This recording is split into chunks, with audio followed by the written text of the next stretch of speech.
Before we go through an example of how to do a cash flow projection, we need to talk about different ways you can project numbers. And to simplify the process, I broke it down into two steps. The first step is you start with a number. And usually in a projection, you're starting from a number from last year that's the best example of what may happen next year. And step two is that you do something with that number. And I'll be going through different examples of numbers that you start with and different things that you do to those numbers along the way. So let's start first with step one numbers. Here's a list of the types of numbers you can start with for step one. You could start with last year's average. You could start with the last month of your actuals. You could use the average of the last 3 months of your actuals. You could use each of the last 12 months of your past actuals. Another one is using an amount from another line of the projected year. And I'll show you examples of these and how they work. And in the projection, you'll see examples of all these. Next is the step two. And these are the things you can do to these numbers from step one. The first is you could just keep it the same. B is you would increase it by some percentage, or C, you would increase it by some dollar amount for each month. On D, you would increase it by X dollars a month beginning with some month. And we'll see this is popular with rent. E would be increasing last year's number from 1 month by a certain amount of dollars on the same month of your projected year.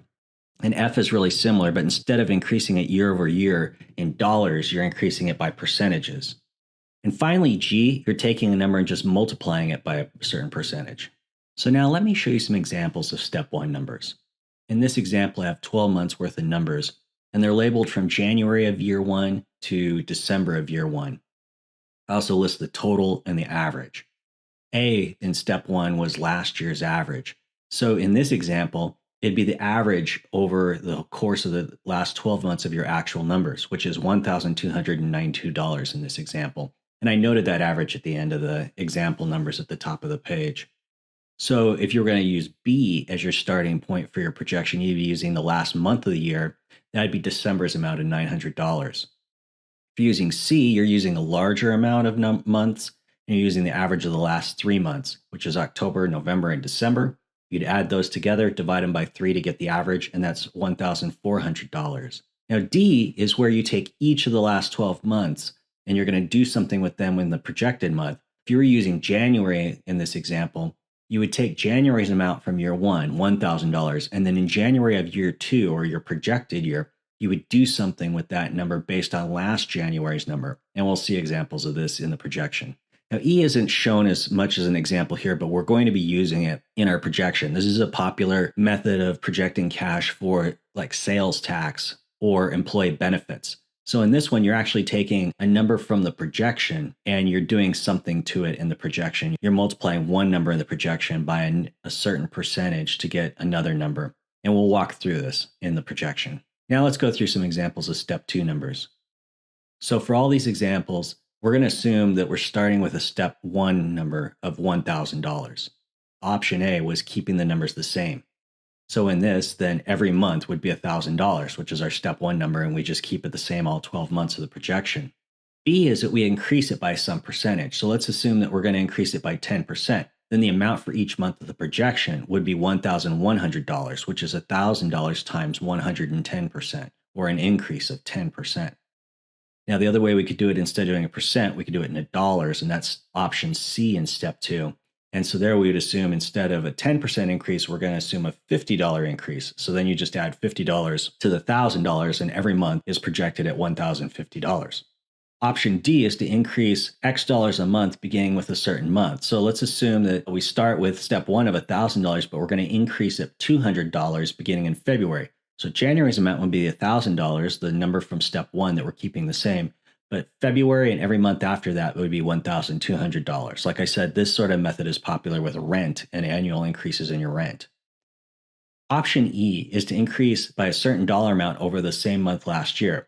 So let's assume that we're going to increase it by $50 over the same month last year. So if $1,000 were the amount for March last year, then March of the projected year would be $1,050, which is $1,000 plus the $50 increase.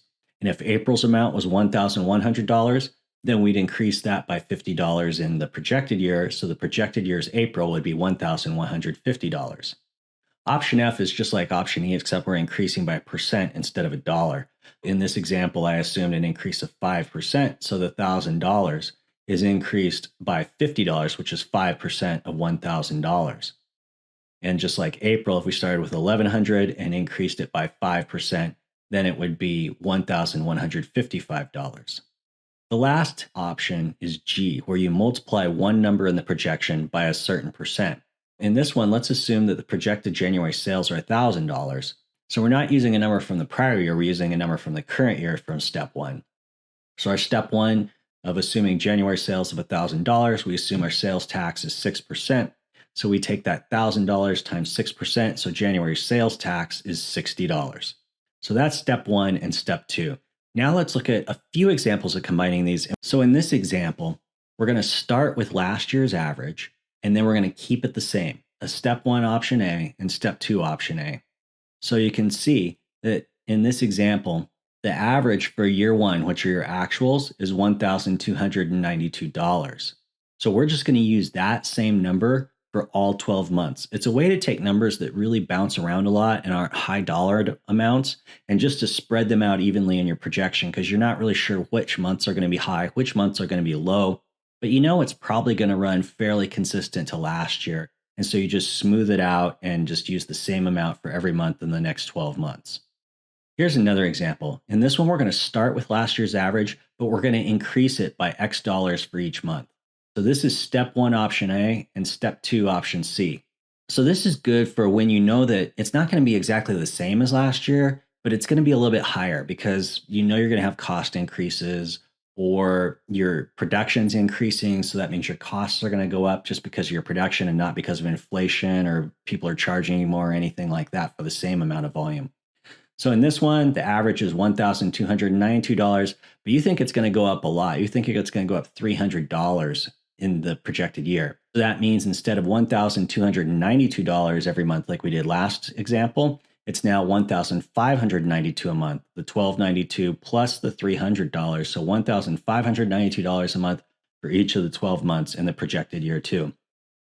These are two just short examples of how all these pieces fit together. And I just wanted to get the concept across of how you start with a step one number, how you use a step two method to change that number to go into the projection.